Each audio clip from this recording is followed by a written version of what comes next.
बात करते हैं किस तरह से देहरादून में एक बार फिर से बादल फटा उत्तराखंड में और हाहाकार मच गया। देहरादून के सहस्त्रधारा के कारलीगाड़ और मजियाड़ गांव में बादल फटने से भयंकर तबाही मची। आप मेरे बगल ये तमाम तस्वीरें उस तबाही की देख रहे हैं। सैलाबी प्रहार सब कुछ अपनी आगोश में लेता गया। Tapkeshwar Mahadev, Maldevta road, IT park समेत कई दुकानें, गलियां, घर सब पानी की आगोश में समाते गए। बादल फटने से आई सैलाब ने भयंकर तांडव मचा रखा। सहस्त्रधारा में तबाही की 4 तस्वीरें हम आपको इस समय दिखा रहे हैं। किस तरह से उत्तराखंड की राजधानी देहरादून में बादल फटने से तबाही मची, जिससे काफी नुकसान हुआ, जो हम आपको इस समय दिखा रहे हैं।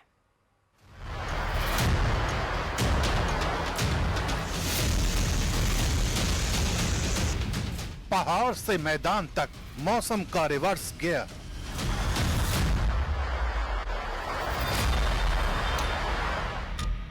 बादल फटने से दहल उठा देहरादून।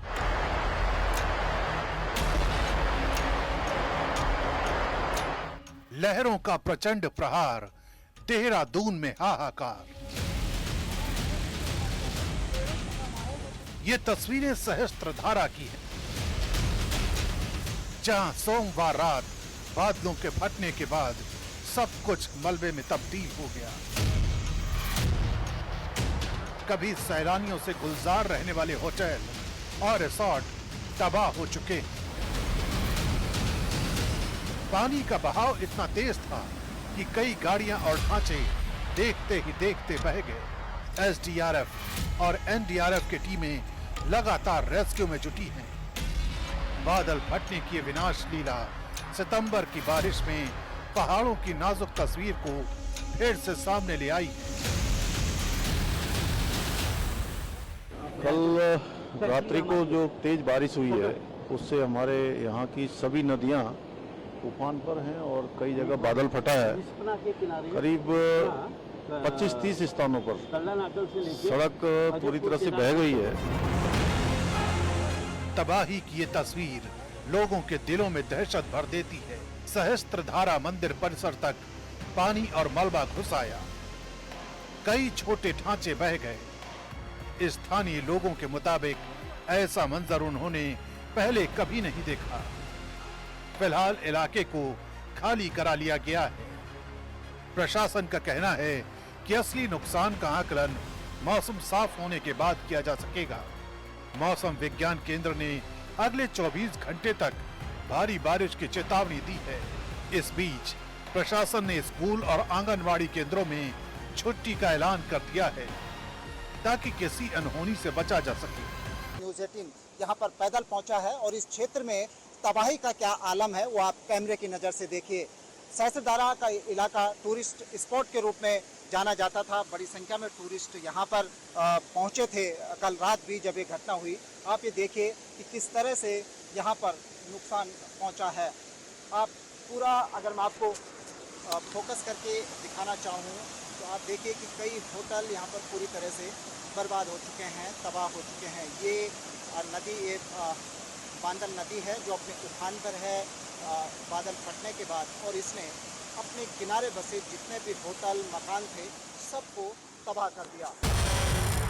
देहरादून के सहस्त्रधारा में बादल फटने की ये घटना उत्तराखंड में बार बार आने वाली प्राकृतिक आपदाओं की भयावह कहानी को दोहराती है। सैलानियों के लिए मशहूर ये इलाका अचानक एक बड़ी तबाही का गवाह बना है। टूटे रिसोर्ट्स, बिखरी गाड़ियां, हर तस्वीर बता रही है कि कुदरत के कहर की तस्वीरें कितनी डरावनी हो सकती हैं। अभी मैं जहाँ पे खड़ा हूँ आप देख सकते हैं कि ये भी पूरा एक दलदल है। यहाँ तक टोंस नदी का पानी इस इलाके तक था। यहाँ आप देख सकते हैं नदी का बहाव यहाँ तक था, और किस हिसाब से यहाँ से भी पूरा नदी अपने साथ ये यहाँ से भी पूरा बहाव लेके गई है। यहाँ पे काफी लोग आप पीछे मेरे देख सकते हैं, लोग यहाँ पे देखने के लिए आए हैं कि किस तरीके का यहाँ पे मंजर है। भले ही इस इलाके में यहाँ पे लोग नहीं रहते थे, लेकिन पुल टूटने से काफी आवाजाही में काफी अब दिक्कतें लोगों को झेलनी पड़ेंगी। अपने सहयोगी दीपक उपाध्याय के साथ मैं सत्येंद्र वर्तमान, न्यूज़ 18, प्रेमनगर, देहरादून। और इस तबाही की 4 तस्वीरें हम आपको अब दिखाते हैं। आपकी टीवी स्क्रीन पर वो 4 तस्वीरें आएंगी। देखिए किस तरह से देहरादून में बादल फटने के बाद वही तस्वीर ताजा हो गई जब धराली में बादल फटा था। ये 4 तस्वीरें आपकी टीवी स्क्रीन में है, जहां मार्केट में पानी घुस आया है। साथ ही देहरादून हरिद्वार नेशनल हाईवे का हिस्सा बह गया और कनेक्टिविटी यहां पर टूट गई। लोगों को आवाजाही में भारी दिक्कतों का सामना अब करना पड़ेगा। मंडी बस स्टैंड पर सैलाब का कहर भी देखने को मिला, तो वहीं ऋषिकेश के चंद्रभागा नदी में रेस्क्यू चलाया गया। पानी के प्रहार की ये सैलाबी सितम इतना भयंकर है कि आप तस्वीरों से अंदाजा भी लगा सकते हैं कि किस हालात में स्थिति वहां पर पहुंच चुकी है। फिलहाल बारिश से भारी तबाही के इस दौर में भारी नुकसान हुआ है।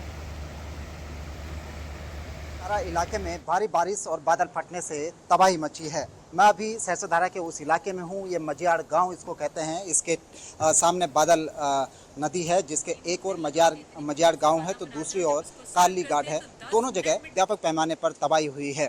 पहले मैं मजियाड़ गांव को आपको दिखाना चाहूँगा कि ये सामने जब नदी से नीचे से कटाव हुआ तो लोग बचने के लिए भागने लगे, लेकिन इसी बीच जो ठीक ये पहाड़ी है, इस पहाड़ी से हजारों घन मीटर जो मलबा है वो यहाँ गिरा और ठीक नीचे यहाँ पर जो एक मकान था, ये मकान उसकी जद में आ गया। इस मलबे के नीचे पूरा मकान दबा हुआ है, जिसके अंदर 3 लोग जिंदा दफन हो गए। ये आप देखिए कि किस तरह से इस इलाके में तबाही हुई है। ये वो घर है जिसके तीनों वासिंदे इस मलबे में दफन हो गए। वो दूसरे घर से इस घर में अपना सामान शिफ्ट कर रहे थे, क्योंकि ऊपर से लगातार मलबा आ रहा था। आप देखिए कि यहाँ सब सामान पड़ा हुआ है। इस कमरे में भी जो पूरा बेड तक ये मलबा भरा हुआ है। आप देखिए किस तरह से यहाँ पर ये बर्बादी का मंजर इस घर में दिखाई दे रहा है। और इस घर के जो वासिंदे थे वो यहीं ठीक सामने से, ये जो घर आपको टूटा हुआ दिख रहा है, इसके ठीक नीचे एक और घर था जहाँ से वो अपना सामान निकाल रहे थे। और सामान निकालते निकालते ही तीनों लोग चपेट में आ गए इस लैंडस्लाइड की और जिंदा दफन हो गए।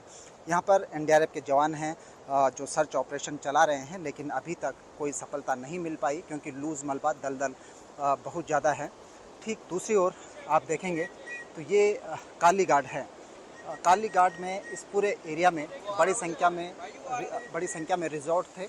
आप देखें कि अभी भी ये लगातार लूज मलबा यहाँ पर गिर रहा है। आप लाइव इस दृश्य को देख सकते हैं कि किस तरह से जब रात के समय यहाँ पर लैंडस्लाइड हुआ होगा तो कैसे ये दलदल भरा मलबा नीचे की ओर स्लाइड हुआ होगा। अभी आप देखिए मेरे लाइव करते करते जब हम इस दृश्य को यहाँ पर शूट कर रहे हैं तो ये कितनी तेज़ी के साथ ये मलबा नीचे की ओर आ रहा है। आप ये देखिए लाइव दृश्य।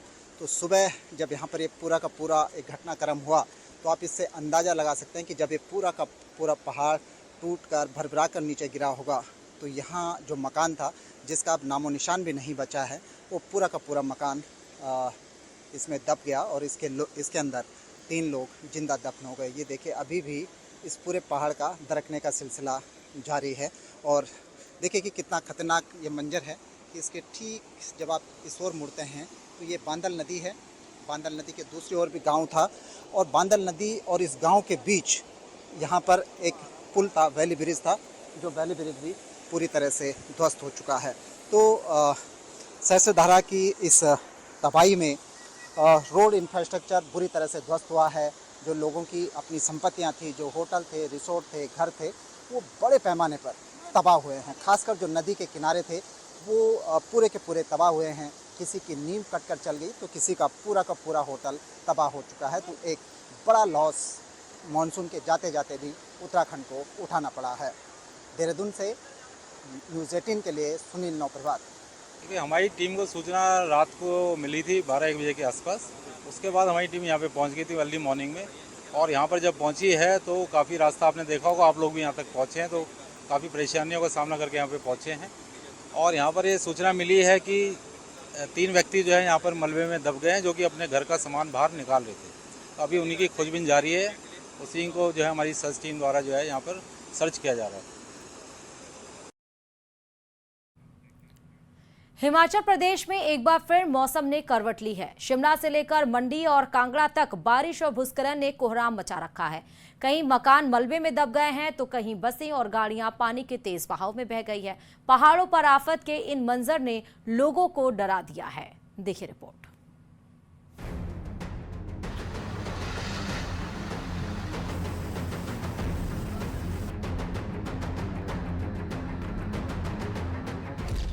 हिमाचल में मौसम ने फिर बरपाया कहर।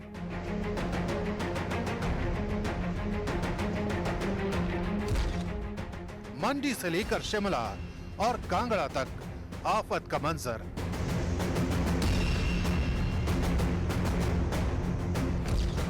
तबाही के नए निशान, फिर मुसीबत में पड़ी जान।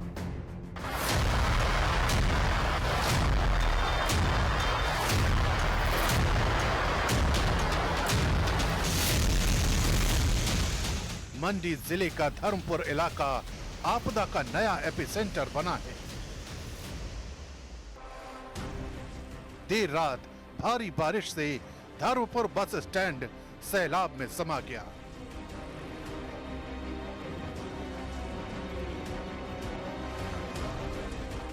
यहां खड़ी कई सरकारी बसें और गाड़ियां तेज बहाव में बह गईं।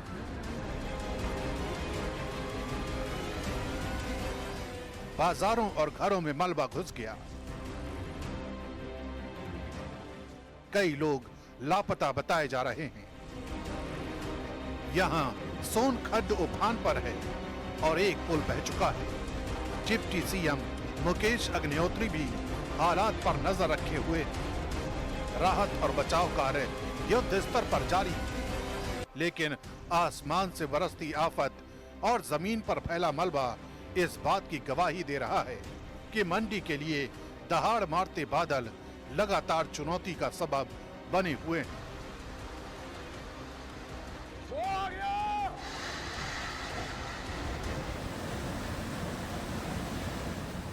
कांगड़ा जिले में इस बार का मानसून कहर बनकर टूटा है। जिले को अब तक 603 करोड़ रुपए से ज्यादा का नुकसान हो चुका है। भारी बारिश और बाढ़ ने 55 लोगों की जान ले ली है, जबकि 215 मवेशियों की मौत हो चुकी है। मकानों पर भी आपदा का असर दिखा है। 180 कच्चे मकान जमींदोज हो चुके हैं, जबकि 27 पक्के मकानों को बुरी तरह नुकसान पहुंचा है। 1076 कच्चे और 126 पक्के मकान आंशिक रूप से क्षतिग्रस्त हुए हैं। इतना ही नहीं, 1388 गौशालाएं, 74 श्रमिक शेड और 33 दुकानें भी तबाह हो चुकी हैं। बड़ा भंगाल और पौंग डैम प्रभावितों तक अब हेलीकॉप्टर से मदद पहुंचाई जा रही है।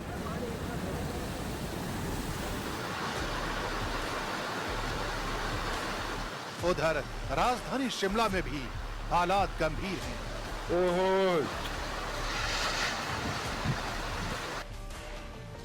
हिमलैंड इलाके में देर रात हुए भारी भूस्खलन से कई गाड़ियां मलबे की चपेट में आ गईं।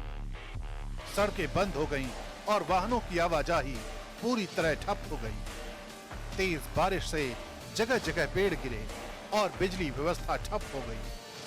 प्रशासन ने मलबा हटाने के लिए मशीनें लगाई हैं, लेकिन पहाड़ों से लगातार गिरते पत्थर मुश्किलें बढ़ा रहे हैं। स्थानीय लोग घरों में कैद होकर रह गए हैं। सैलानियों को भी सतर्क रहने की अपील की गई है। शिमला से आ रही तस्वीरें इस प्राकृतिक आपदा की डरावनी कहानी साफ बयां कर रही है।